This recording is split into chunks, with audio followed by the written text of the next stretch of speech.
어, 미국 주식시장이 일정 부분 조정을 받다가 다시 반등을 시작을 했죠. 일단 MACD로 보면 과매도 구간에 들어갔다가 다시 시그널 선을 터치하려고 하고 있습니다. 지금 현재 21이동 평균선하고 52이동 평균선이 지금 터치한 상황이고, 주가는 그 주요 접전선에 지금 붙은 상황인데, 이게 저항선으로 작동하면서 주가를 더 밀어내릴지 위로 올라갈지는 좀 판단하기가 상당히 모호한 상황입니다. 지금으로선. 뭐 엔비디아 같은 경우에 갑작스레 주가 다른 쪽 기업의 영향 때문에 주가가 급락하거나, 뭐 TSMC나 이런 쪽에, 하지만 또 다시 급등하거나, 혹은 메타 같은 경우에는 실적 발표 괜찮았는데 가이던스가 안 좋아서 아래로 급락한 다음에 머리를 못 들고 있다거나, 뭐 이런, 혹은 테슬라 같은 경우에는 실적 발표는 뭐 좋지 않았는데 일론 머스크가 내년도쯤에는 뭐 저가 차량이 나오고 로보택시나 나오고 뭐 이런 그냥 단순히 아직 실현되지 않은 기대치에 대한 부분을 심어주면서 주식을 빨리 밀어올리는 뭐 이런 부분, 물론 테슬라가 상당히 많이 빠졌기 때문에 그런 뭐 기술적 반동도 있겠죠. 그런 것들이 혼재되어 있기 때문에 지금 투심은 한쪽 방향으로만 움직이고 있지는 않고, 위아래 중립적인 상태에서 약간 위쪽으로 긍정적인 쪽으로 작동하고 있는 것 같긴 합니다. 기술 기업들, IT 기업들의 실적 발표들이 좋게 나오고 있기 때문에, 중동하고 이스라엘 관련된 건 이미 그러니까 얘기해 드렸던 것처럼 확전은 안 될 것 같고요. 물론 이게 이제 전쟁이 끝났다고 생각하진 않아요. 아직까지 이스라엘하고 이란하고 사이에, 제가 보기에는 이제 이스라엘이 좀 더 일어나고 확전했다가는 가자 지구에 하마스를 다 휩쓸고 나가려고 하는 그런 부분도 좋지 않은 상황으로 발생할 수 있을 것 같아서, 아마 그게 끝나고 나야 그 다음에 이란까지 확전할지 말지를 고민하지 않을까, 그런 생각은 하고 있습니다. 미국에서 행태를 하는 걸 보면 이스라엘이 하는 것을 강제적으로 막지는 않을 것 같아요. 제가 보기에는 바이든이 그런 생각을 가지고 있는 것 같습니다.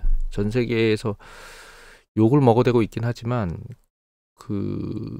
하겠다 그러면 사실 뭐 예를 들면 가자 침공이 진행되는 경우에 무기를 제대로 지급하지 않겠다, 뭐 이런 요건들을 제시할 수도 있을 것 같은데 그러진 않은 것 같고, 물론 뭐 선거 자금 때문에 그렇다는 얘기들이 많고, 내년에 실제로 이제 이번에 선거가 진행돼서 바이든이 재선됐을 경우에는 액션이 바뀔 수도 있겠지만, 그 전까지는 액션이 바뀌질 않을 것 같아요.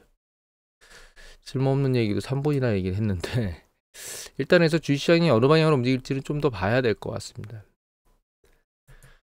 요거 미국의 GDP 예측치가 나왔는데 지금 1.6이거든요. 원래 전문기는 3.4 나왔고 예측치가 2.5 정도였는데 1.6은 상당히 낮아진 거죠, 사실은. 뒤에도 좀 말씀드리겠지만 1분기가 살짝 안 좋아지긴 했는데 4월이나 뭐 이렇게 들어서면서 고용 지표들이 또 약간씩 추세하고 살짝 다른 방향으로 움직이는 것 같거든요. 그건 뒤에 다시 보여드리겠습니다. 이 이제 GDP 실질 GDP 성장률을 이제 개인 소비하고 그다음에 민간 지출, 민간 투자, 그다음에 정부 지출, 이 세 가지 영역으로 나눠서 보는 건데요. 보시면 이게 개인 소비 지출이거든요. 파란색, 요 남색, 하늘색이라고 할까요? 예, 하늘색이 개인 소비 지출이고 요게 민간 투자입니다. 그다음에 요게 정부 지출인데 1분기에 정부 지출이 상당히 적었고 민간 투자가 좀 높았습니다. 그 이전에는 사실 정부 지출이 상당히 많았죠. 그래서 굉장히 좋은 쪽을 끌고 경제를 상당히 미국을 뜨겁게 끌고 왔는데, 지금 미국이 지금까지 좋았을 수밖에 없는 건 아주 단순하게 생각해 보면, 투자라는 관점에서 놓고 보면, 예를 들면 미국 행정부가 했던 걸 그대로 우리가 봐보면 IRA법을 통해서 전기차에 보조금을 지급하는 뭐 이런 형태의 액션들을 취했었잖아요. 그 다음에 전기차 생산 관련 업체들한테 혜택을 주는 이런 것들은 결과적으로 정부 지출도 늘었는데 보조금으로 개인 소비도 늘리게 만들어 놓고, 그다음에 그걸 넘어서서 해외에서 원래 우리나라, 그러니까 그 전기차나 배터리 혹은 소재 관련된 기업들이 자국 내에서 혹은 약간 저렴하게 생산할 수 있는 지역에서 투자할 수 있는 그런 투자금을 전부 다 미국으로 당겼죠. 당겨드렸어요. 그러니까 민간 기업 투자 입장에서도 높아진 거죠. 그러니까 세 가지가 다 나온 거예요. 정부 지출 높아졌죠. 아예 보조금으로 그 개인 소비 지출 늘렸죠. 그다음에 민간 투자도 외부에서 안으로 당기면서 끌어들였잖아요. 그런 여건들이 미국 경제를 뜨겁게 만들었습니다. 거기에 칩스법이 또 플러스되면서 반도체와 관련된 기업들이 동일한 패턴을 보였죠. 근데 우리가 생각해봐야 될 거는, 그건 지금까지 일어난 일이고 앞으로는 사실 지금까지 일어난 일에 플러스 알파가 돼야만 경제가 성장하는 거거든요. 근데 그 플러스 알파가 계속 될 수 있겠느냐, 그러니까 더 끌어들일 미국 기업들은 다 끌어당겼는데 추가적으로 그 정도의 민간 투자를 또 유도할 수 있는 무엇인가가 있느냐라고 하는 부분, 혹은 민간 소비를 끌어들일 수 있는 무엇인가가 있느냐라고 하는 그런 부분들을 우리가 한 번쯤은 생각해 봐야 되는 시기가 지금이라고 생각합니다, 개인적으로.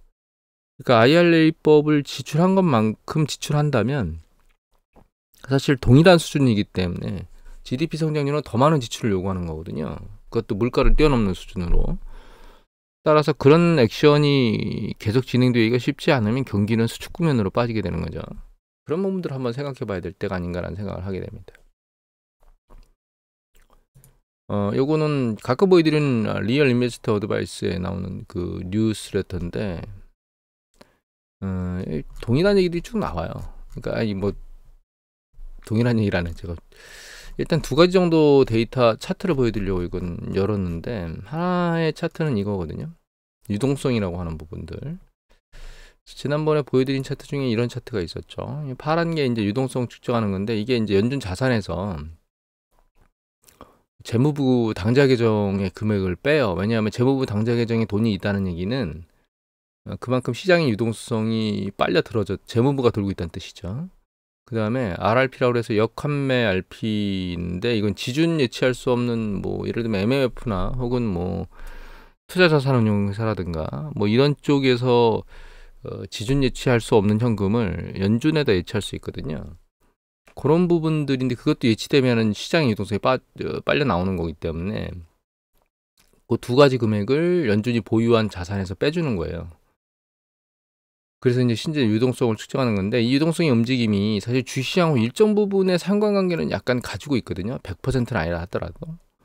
근데 이제 이 부분 중에서 하나, 그 재무부 당좌 계정을 보면 패턴이 이게 뭐 예를 들면 2022년 한 4, 5월 달에 쭉 자금을 모았던 걸 쭉 빼고 그다음에 다시 쭉 자금이 모여 있거든요. 이 모여 있는 자금이 1조 달러 정도 됩니다, 지금.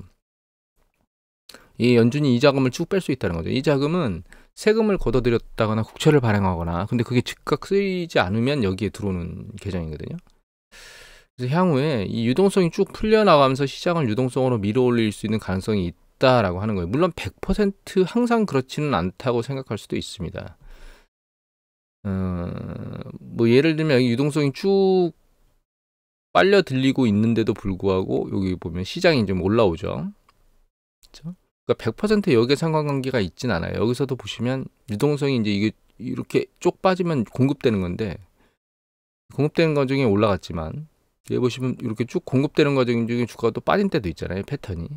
물론 큰 틀에서는 어떤 일정 부분의 상관관계를 좀 보이는 것처럼 보이지만, 그럼에도 불구하고 여기 유동성이 시장에 공급될 수 있는 어떤 준비가 많이 된 상태이기 때문에, 이게 제레니 옐런이 어떤 패턴으로 이걸 움직일지는 좀 모르겠는데, 플러스로 유동성이 작동하면서 주가를 밀어올릴 수 있는 가능성은 지금 현재 존재하고 있는 상황입니다. 그 다음에 하나 더 우리가 봐야 될 게 바이백인데, 바이백 자사주 매수 말씀드리는 거죠.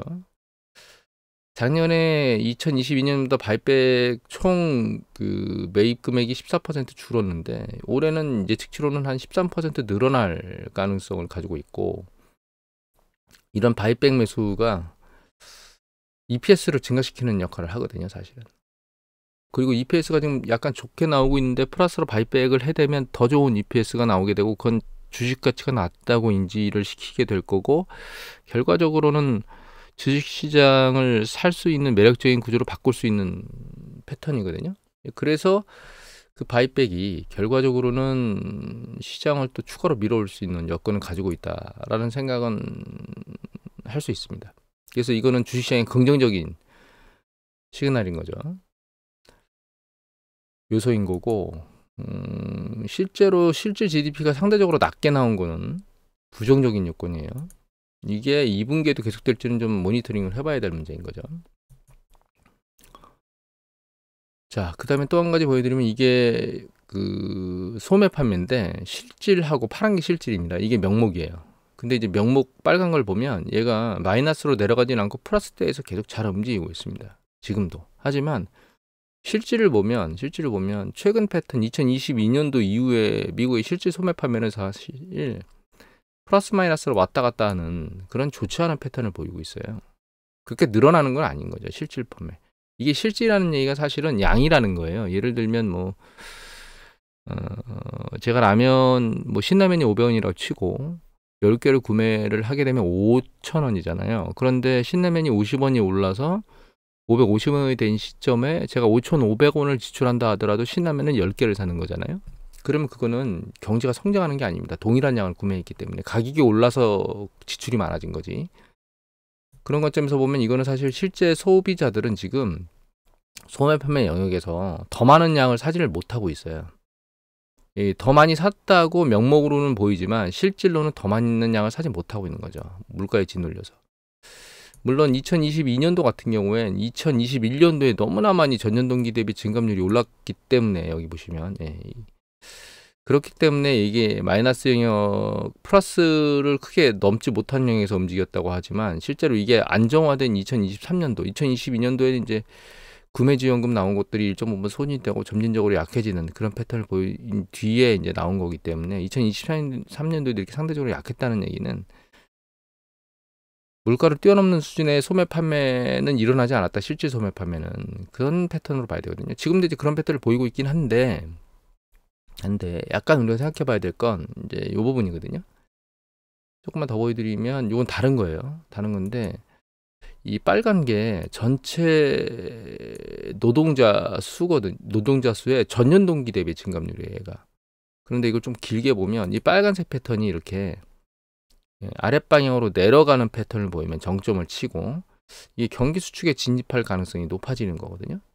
그러니까 그 전체 고용된 숫자가 전년보다 작아졌다는 얘기는 점점점 고용 수가 줄고 있다는 뜻이겠죠.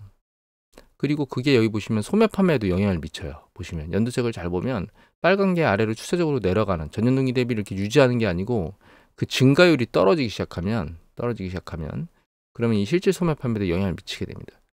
최근 패턴이 어떻게 되고 있냐면 최근 1년을 보면 그 이전에 조금씩 내려오고 있었어요.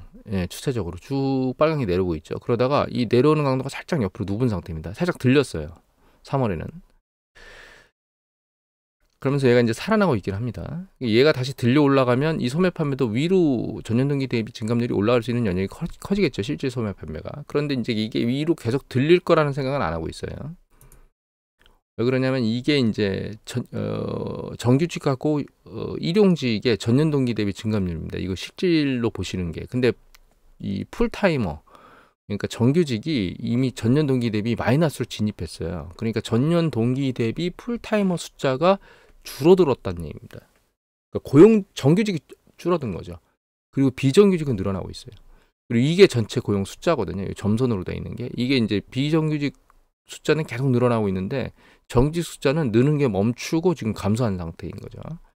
그래서 노동의 질, 그러니까 그 일자리의 질은 조금 안 좋아지고 있는 패턴을 보이고 있습니다. 지금. 그리고 요거는 뭐냐면 일하는 시간이에요. 일하는 시간을 보여주는 건데 보시면 요거는 실업률입니다. 실업률이 올라갔다가 살짝 내려가죠. 다시. 이게 일하는 시간인데 각각 뭐 제목들이 좀 달라요. 근데 주간으로 일하는 숫자거든요. 시간이거든요. 그런데 보시면 시간대가 추세적으로 이렇게 쭉 옆으로 있다 밑으로 쭉 빠졌었는데 다시 한번 올라가고 다시 재차 또 올라왔어요. 그러니까 노동 시간은 살짝 늘어난 거죠. 그래서 앞에 데이터 우리가 비교를 해보면 고용인의 숫자들은 늘어나고 있는데 그거는 노동시간이 늘어나기 때문에 추가적으로 계속 고용이 늘어나는 거는 맞다는 거죠. 그런데 그 늘리는 고용이 정규직이 늘어나는 게 아니고 비정규직이 늘어나고 있고 오히려 정규직은 숫자가 약간 주는 패턴을 보이고 있기 때문에 이게 실제로는 어디에 영향을 미칠 수 있느냐? 급여에 영향을 미칠 수 있습니다. 급여에. 그래서 여기 보시면 이게 전년 동기 대비 증감률이거든요. 이 파란 게 이게 그 실질 가처분 소득이고요. 요 하늘색이 실질 소득이에요. 개인소득. 그래서 개인소득이 일정 부분 잘 유지되고 있긴 한데 실질 가처분 소득은 빠른 속도로 빠지고 있습니다. 지금 아래로. 그리고 이거 빨간 건 이제 리테일 셀이고 그런데 요게 왜 이렇게 보는 거냐면 실질 가처분 소득이 줄어들면 아랫방향으로 줄어들면 이 리얼 리테일 셀도 아랫방향으로 내려오게 돼 있어요. 당연하겠죠? 소득이 줄면 구매가 줄을 거니까. 그런데 최근 보면 이제 실질 가처분 소득이 아래로 빠른 속도로 쭉 빠지고 있다.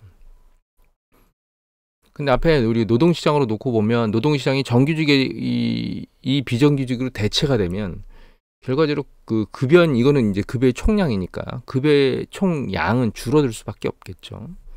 그래서 전년 동기 대비 증감률이 이제 아래쪽으로 추세적으로 빠지고 있다. 이렇게 이해를 하고 있습니다. 그러니까 고용하고 소득 측면에서 보면 최근 3월달 뭐 요때 살짝 노동 시간이 늘어나는 것처럼 보이는데 이게 고용 시장의 전반적인 개선을 의미하기보다는 살짝 늘어나기 해서 고용을 늘리긴 하는데 거기서 정규직을 늘리기보다는 그 비정규직을 늘리는 패턴으로 가고 있고 소득이라는 총량으로 놓고 보면 그래서 가처분 소득, 실질 가처분 소득과 가처분 소득이 빠지고 있다. 이 트렌드를 일정 부분 유지하지 않을까. 그러면 결과적으로 이 소매 판매 영역에 영향을 미치게 될 거고 이 소매 판매 영향을 미치는 건 결과적으로는 개인 소비, 즉 PC에 영향을 미치게 되거든요. 그래서 이제 패턴을 보면 소매 판매가 먼저 빠지고 그 다음에 혹은 요거하고 동일하게 구수가 빠지고 PC에 그 중에 듀러블 구수가 빠지고 뭐 이런 패턴을 보이거든요. 그래서 이제 여기 아까 보여드렸던 이 실질 GDP 영향을 보면 여기 보면 이 하늘색 요 실질 그러니까 개인 소비 지출이 2.5라고 하는 영역을 보이지만 구수 영역을 보면 이게 마이너스로 들어와 있죠. 마이너스 0.4입니다. 그리고 구수 안에서도 듀러블 구수 내구재하고 비내구재를 보면 내구재는 여기 보시면 여기에 들어와 있어요. 마이너스 1.2. 그 다음에 비내구재가 0이에요. 0% 증가하지 않은 거죠. 뭐가 그러면 이 PC를 2.5라고 하는 영역을 받쳤냐? 그건 서비스예요. 서비스에 보시면 서비스가 4까지 올라갔기 때문에 그런 거거든요. 이 서비스 영역은 실제로 경기 침체가 들어간 뒤에만 꺾입니다. 그래서 실제로는 먼저 꺾이는 게 듀러블 구수가 먼저 꺾이고 왜냐하면 뭔가 사람이 지출을 줄이려면 냉장고, 세탁기 이렇게 고가의 그런 내구재들을 먼저 덜 사고 비내구재로 계속 사다가 나중에 비내구재까지 영향을 미칠 수가 있고 이게 서비스업종까지 가는 거예요. 서비스업이라고 하는 것에 대한 지출은 뭐 예를 들면 애들 학비는 줄일 수가 없잖아요. 그리고 병원 가는 거 뭐 이런 것들은 줄일 수가 없죠. 그리고 서비스라고 하는 부분은 제품을 구매하는 걸 내가 줄인 다음에나 줄이는 영역 것들이 많거든요. 그래서 이제 그런 부분 때문에 이런 패턴이 나타나는데 2.5라고 하는 영역이 좋긴 하지만 보시면 다른 모든 영역이 다 좋은 건 아닙니다. 세분화해 보면. 그래서 앞으로 미국의 소매 판매 쪽의 영역에서 약간 좋지 않은 현상을 계속 보일 수 있는 가능성은 지금 계속 나타나고 있는데 최근에 그 아직 고용 지표는 완전히 꺾이지 않고 있고 그 부분에 살짝 긍정적인 이슈인 그 고용 시간이 살짝 늘어나는 거 긍정적인 거다. 그러니까 좀 아랫방향으로 떨어지는 속도가 민간 소비나 고용 쪽에서 그렇게 빠른 속도가 아니고 약간 또 다시 일정 부분은 좀 길어지는 패턴 확장이 뭐 이런 패턴으로 움직이고 있는 게 아닌가라는 생각을 하게 됩니다. 이런 상황이 발생하게 되면 주가를 아래쪽으로 밀어내리도록 압박이 되는 그런 경제 지표가 나오는 시기가 상대적으로 늦어질 수도 있다는 뜻인 거죠. 그런 걸로 생각해 보면 주가가 조금 더 긴 영역에서 윗방향에서 놀 수 있는 가능성이 있다 이렇게 이해를 해야 된다고 지금은 생각을 하고 있습니다. 미국의 그 경제가 좋다고 하는데 모두 다 좋지 않은 거를 우리가 알 수 있는 건 이 자영업자들의 심리 이수예요. 이게 자영업자들 심리 이수거든요. 얘가 올라가질 않고 있어요. 경제는 좋다고 얘기하는데 자영업자들의 심리가 이렇게 깨지고 있다는 얘기는 뭔가 서민 경제들은 상당히 악화되고 있는 패턴을 보이고 있다는 거예요, 사실은. 음식 장사나 뭐 이런 것들 여러 가지 그 개인 서비스와 관련된 장사를 하고 있는 사람들의 심리가 이렇게 안 좋다는 얘기는 모든 사람들이 다 경제에 돈을 막 펑펑 써대고 있는 사람 생활의 패턴을 가지고 있지는 않다는 뜻인 거거든요, 결과적으로.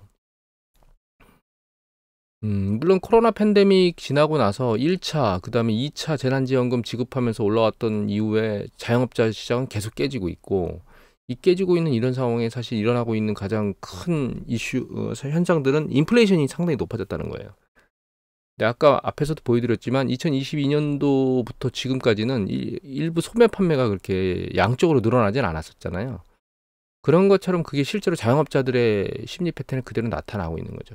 미국은 양극화가 지금 굉장히 심각한 상황으로 벌어져 있는 상황이고, 이 경제가 계속 잘 갈 수 있겠느냐라고 하는, 혹은 이런 상황에서 새로운 사이클이 만들어질 수 있느냐, 경기 사이클이, 그런 부분은 저는 개인적으로는 아직까지 상당히 부정적으로 보고 있습니다. 물론 경기 정점이 좀 더 길어질 수 있는 여건은 존재하지만 이게 새로운 사이클을 만들기는 녹록지는 않은 상황인 것 같다. 왜냐하면 고용도 충분히 팽창한 상태에 있기 때문에 경기 사이클이 확장하는 과정 중에 팽창하는 고용은 일단 끝자리까지 다 온 것 같거든요. 여기서 재팽창하기가 쉽지 않은 거예요. 예를 들면 뭐 이미 미국이 했던 IRA법이나 칩스법을 무엇인가 새로 더 강화해서 외국에서 공장을 막 끌어들이면서 일자리를 추가로 만들 수 있는 여력이 지금 존재하느냐, 그런 게 지금 없거든요, 사실은. 물론 유럽이나 이런 쪽에서 다른 쪽에서 메꿔주면 되는데, 그거는 유럽도 심리 이슈가, 이게 유럽 심리 이슈거든요, EU 지역에. 이게 오르락내리락하고 있어요. 물론 최근 심리 이슈는 살짝 계속 추세적으로 들리고 있습니다. 이게 2022년도 하반기에 쭉 들렸다가 2023년도 전반기에 유지하다가 2023년도, 그러니까 작년 전반기 지나고 나서 쭉 심리 이슈가 빠졌거든요. 그리고 후반기에 올라오고 있고 전반기에 살짝 들린 모습을 보이는데, 이게 추세적으로 들리는 건지 아닌지 예전에 있었던 봄철에서 여름철 가기 직전까지 있었던 요 패턴인지는 아직 잘 판단하기가 좀 쉽지 않습니다. 다만 이게 고용에 대한 그 기대치거든요. 근데 고용의 기대치는 머리를 들지를 못하고 있어요. 심리수 살짝 들고 있긴 하지만. 그래서 경제가 유럽 경제도 약간 개선되고 있는 것, 작년 중반기, 중반기 지나면서 하반기 이후 개선되는 것처럼 보이긴 하지만 이게 속도가 공격적이지는 않은 것 같은 패턴을 보이고 있습니다. 또 한 가지는 글로벌 전체로 놓고 보면 이게 DSR이거든요. DSR들이 물론 낮아진 것도 있지만 높아진 것이 더 많아요. 여기 보시면 이제 여기가 2018년이고 여기가 작년 2월 DSR이거든요. 높아진 영역도 있고, 예를 들면 여기 낮아졌죠. 벨기에도 낮아졌고, 캐나다 아니고 여기 보면 덴마크 살짝 좀 낮아졌죠. 그리고 미국이나 영국도 낮아졌습니다. 하지만 이제 여기서 낮아진 숫자보다는 높아진 숫자가 더 많아요. 이것을 넘어서 중국 같은 경우에는 지금 주택가격이 계속 내려가고 있거든요.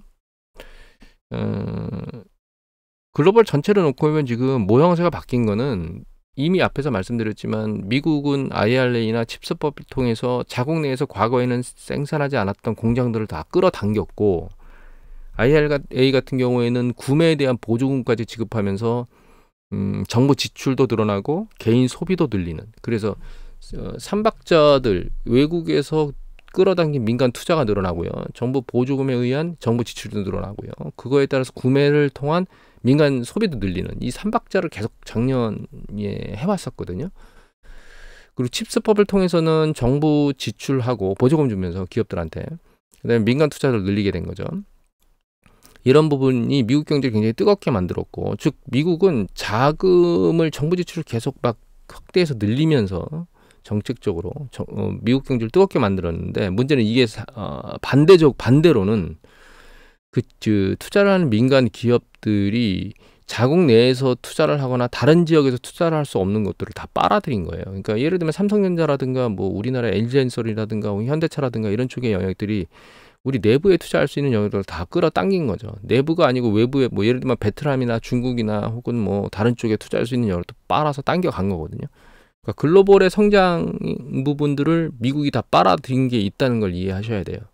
돈은 똑같은데 한쪽 영역에 다 밀려 들어간 거죠. 그게 이제 미국을 굉장히 뜨겁게 만든 거고, 상대적으로 중국 같은 경우에는 여러 가지 관련된 정책들, 특히 보안법이나 뭐 이런 정책들 때문에 중국 내에 투자될 것들이 외부로 다 빨려 나간 거죠. 인도라든가 베트남이라든가 뭐 이런 다른 지역 쪽으로, 동남아시아 지역 쪽으로. 그러니까 중국은 경제 성장이 상대적으로 미흡하고 과거에 부동산 정책이나 이런 것들을 대규모로 때리면서 부동산 정책 중에 주택 정책은 상당히 많은 영역에서 모두 다 자금이 흘러가게 돼 있습니다. 뭐 예를 들면 덤프트럭이나 포크레인, 철근, 뭐 인테리어 할 때는 뭐 유리, 도배, 뭐 전선, 이사 다닐 때는 부동산 관련 업계, 전기전자 업계 뭐 이렇게 종합적으로 자금이 흘러가는데, 그런 부분들이 중국의 경제 성장에 굉장히 긍정적인 이슈를 보이게 만들었던 정책 중에 하나인데 그걸 하지를 못하고 있잖아요. 그래서 그거는 다른 쪽에 4차 산업이나 이런 쪽에 투자를 하고 있는데, 4차 산업과 관련된 아주 좋은 일자리는 이미 시진핑이 다 붕괴를 시켜가지고 실제로 그런 쪽에 투자는 사실 일자리가 그렇게 많이 만들어지지 않고 있는 게 중국이거든요. 중국은 사실 성장에 발목을 잡혀 있는 상황입니다. 시진핑의 정책적인 부분과 미중 간의 분쟁 때문에. 근데 미국은 상대적으로 세계에 있는 모든 것들을 다 자금을 빨아들이면서 자국 내 경제를 잘 돌리고 있는 상황인 거고, 그렇게 빨려 들어간 쪽에 투자하는 우리나라 같은 경우는 상대적으로 성장의 모멘텀을 좀 잃어버린 거죠. 이렇게 미국이 전 세계에 있는 글로벌 쪽에 있는 그 투자 인력들을 빨아들이고 있고, 물론 유럽 쪽에서도, EU 쪽에서도 그런 거에 대응하면서 투자 자금들을 빨아들여서 돌리고 있잖아요. 개인적으로 제가 여러분들한테 이거 여기서 말씀드렸는지 모르겠는데, 강의 드릴 때 가끔 PBD 교육과 그 얘기를 하는데, 향후 3년 동안은 사실 투자나 이런 부분들, 국내 투자는 좀 그렇게 긍정적이지 않다고 말씀드린 적이 있는데, 국내 개인 투자, 그러니까 개별 투자를 하지 않는 이상 지수를 투자하는 건 저는 개인적으로는 약간 한 3년 동안은 부정적으로 보입니다. 왜냐하면 그게 이제 이런 상황이 되면 정부 지출 쪽에서 뭔가 커버를 해야 되는데, 정부 지출도 요 정권에서는 그 재정 안정성을 강요하면서 정부 지출 안 하고 있는 패턴이기 때문에 국내 경제가 그렇게 활력도를 빨리 볼 수 있겠느냐라고 하는 부분에 물음표가 있어요. 작년에 그 재정 적자 상당히 큰 폭으로 났다 그러는데, 그것도 지방 교부금을 덜 주면서 덜 난 것처럼 보이게 했거든요. 지방 교부금을 원래 정부에서 줘야 되는데 중앙에서 그 부분을 줄여서 적자로 줄인 것처럼 추가로 보였기 때문에, 사실 지방 교부금을 안 줬다는 얘기는 지방에서 쓸 돈을 안 줬다는 뜻인 거잖아요. 그만큼 정부 지출이 없었다는 뜻인 거죠. 그런 입장에서 제가 국내 투자는 일단 상대적으로 지수 투자 같은 경우는 좀 부정적이다, 한동안은 이렇게 얘기를 드린 겁니다. 오늘 이것저것 얘기가 좀 길어졌는데요. 단기적으로 정리를 해보면 주식시장이 이게 조정이 끝났는지 아직 확신을 할 수는 없습니다. 다만 이제 부정적인 이슈하고 긍정적인 이슈가 혼재되어 있는데, 단기적으로 보면 약간 부정적인 이슈의 경제지표, 고용하고 그 판매 측면에서 PC나 개인 소비 지출이나 해서 그 속도가 빠르게 부정적인 상황으로 몰리지는 않을 것 같아요. 그런 관점에서 놓고 보면 주식시장이 큰 폭으로 떨어지기는 지금으로서는 약간 난망한 것 같고, 이스라엘하고 이란 분쟁도 일단 일단락이 됐기 때문에 유가나 이런 부분들도 상대적으로는 안정화되는 부분이, 그러니까 안정화된다는 얘기는 위로 미친 듯이 올라가지는 않을 것 같아요. 유가 부분도 두 가지의 주요 쟁점인데, 하나는 좀 전에 말씀드렸던 중국이 상당히 높은 수요에 석유 수요가 있다라는 뉘앙스는 보이기가 쉽지 않을 것 같아요. 이미 앞에서 말씀드린 그런 이유 때문에. 그리고 또 한 가지 이슈는 미국이 전 세계의 에너지 관련 그 생산의 탑일 겁니다, 지금. 그래서 미국도 굉장히 생산량이 늘어나서 그런 부분들이 석유 수요에 대한 약간 미진한 수요 증가, 그리고 공급에 대한 상당히 높은 폭의 증가율, 뭐 이런 부분들, 미국의 그런 부분들이 석유에 대한 그 가격을 일정 부분 안정화시킬 거다, 이렇게 이해를 하고 있습니다. 물론 이란, 이스라엘, 중동이 상당히 확전이 되면서 문제를 불안정하게 만들 수 있는데, 그 일이 터지지 않는 이상. 근데 이제 그게 일정 부분 일어나지 않을 거라고 생각하고 있습니다. 최소한 가자 지구에서 하마스와 관련된 전쟁을 이스라엘이 끝내기 전까지는 이란과의 확전은 있지 않을 거라고 생각을 하고 있어요. 여기서 이제 주가 조정이 끝났는지 안 끝났는지를 보기는 상당히 좀 지금 시점에서 판단하기가 쉽지가 않은데, 제가 M자라고 말씀드렸잖아요. 이 조정이 상대적으로 깊이가 낮고 이미 반등해서 추세적으로 이 고점을 또 뚫고 일정 부분 올라갈 수 있는 가능성은 열려 있는 상황인데, 그걸 100% 혹은 상당히 높은 수준의 가능성으로 담보할 수는 없습니다, 지금. 근데 지금 내려온 정도, 여기가 아마 한 5%, 5.5에서 6% 정도 빠졌을 거예요, 아마. 고점에서 빠진 게 여기가. 지금 매력적인 상황이 아니거든요, 매수에. 여기서 한 번 더 밀리면 제 생각에는 그때가 매력적인 수준이고 충분히 들어갈 수 있는 포인트는 된다고 보고 있습니다. 그런데 지금 상황에서는 그런 정도까지는 아닌 것 같고요. 상황은 모니터링을 계속 해봐야 될 상황인 것 같고, 다만 아래쪽으로 계속 빠질 수 있는, 강하게 빠질 수 있는 시기는 조금 더 뒤로 밀릴 수 있을 것 같다라는 생각은 지금 하고 있습니다. 오늘은 이것으로 마치도록 하겠습니다.